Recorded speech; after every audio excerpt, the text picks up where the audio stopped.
national championship. How did it feel? Girls were really hyped after the game. Yeah, it was a lot of fun. Obviously, there were butterflies and nerves, more so than any game we've had this year. And it did feel good to win. We beat a very good Olivet Nazarene team. They pressure you for 40 minutes, and you just felt like you could never take a breath to relax, and they were coming at you. And I was proud of our resilience and the toughness that we showed, and we're excited for another day.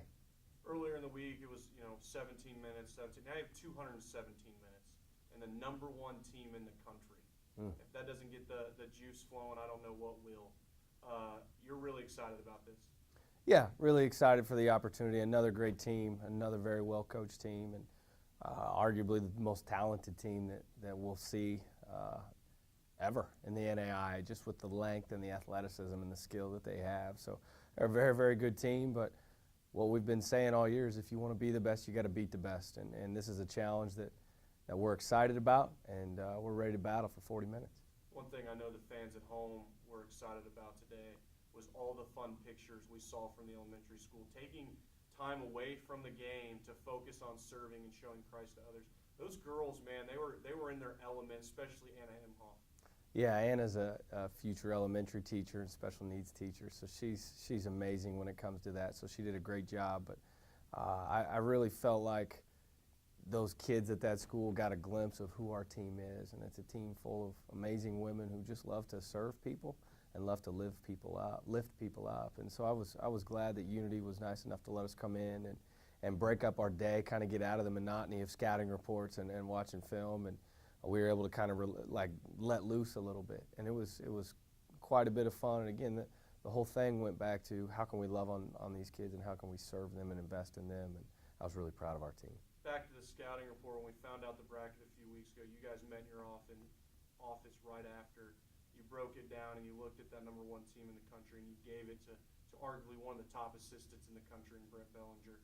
He's been focusing on this game all week long, and the main focus is Southeastern, number one in the country in assists per game, number one in the country scoring defense. They're only giving up 51 points. Number one in three-point field goal defense. Number one in field goal percent defense. They're number one in basically everything, and they're the number one ranked team. What'd you guys focus on this week in the last basically 24 hours to prepare the girls?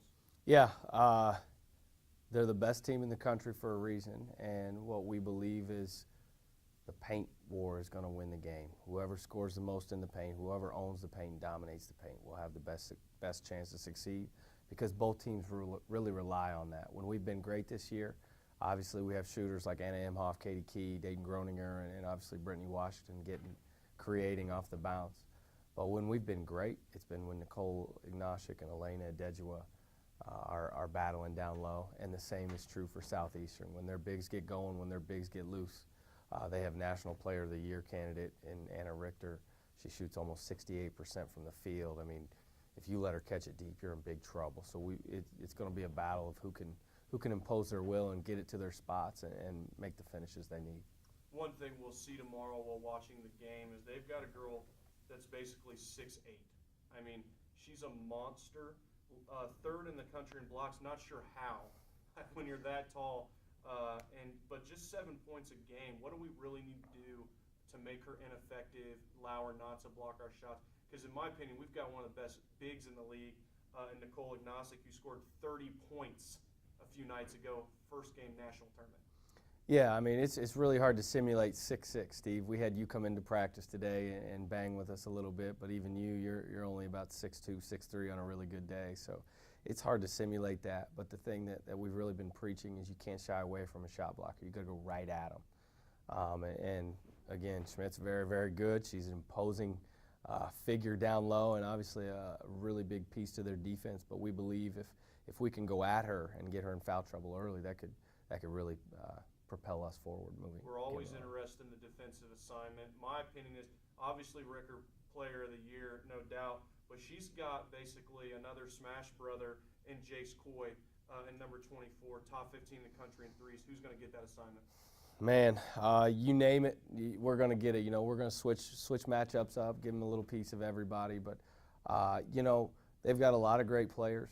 Richter obviously is National Player of the Year candidate. Carly Lang will start on her, but I think as our staffs watch more and more, a big piece to what they do is their point guard and Haley Prince.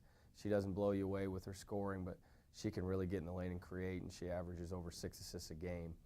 We've really got to be able to keep her out of the paint and force her into taking contested jumpers versus getting in the lane and creating. So we're going to start with Katie Key on her. She's been our lockdown defender this year, and she's certainly up for the challenge. She came to us right away and said, "This is who I want, Coach." And if she asks for it, we're going to give it to her. We mentioned Nicole career high on the 30 points, 11 of 13 from the field, 12 rebounds. She had 8 in the first half. Her and Adejua almost had double-doubles in that first game, annihilating the paint. We spoke about Anna Hemhoff. The last of your big three is really two components, and you can say it's a big four when Katie King, Carly Lang. Carly Lang had a game, 7 points, 9 rebounds, 3 assists. What do you guys got to do to get her going again and all the contributing that she did? Yeah, Carly's been the X factor for us all year. Anna Imhoff's been very consistent. Nicole or Elena have always kind of been a presence for us. But getting that third component or that third score has been challenging at times. And when Carly's great for us, we're really great. So we've challenged Carly, especially this week, but definitely tomorrow. She's just got to be aggressive. You know, she's going to flash middle. She's a smart player. She gets the ball in spots. She's got to have an attack mentality and not be passive or not defer anymore. She's got to go play like a junior or senior, not just a sophomore. Well, Coach, thanks for sitting down. We appreciate the time, and good luck against the #1 team in the country. Appreciate it. We're excited.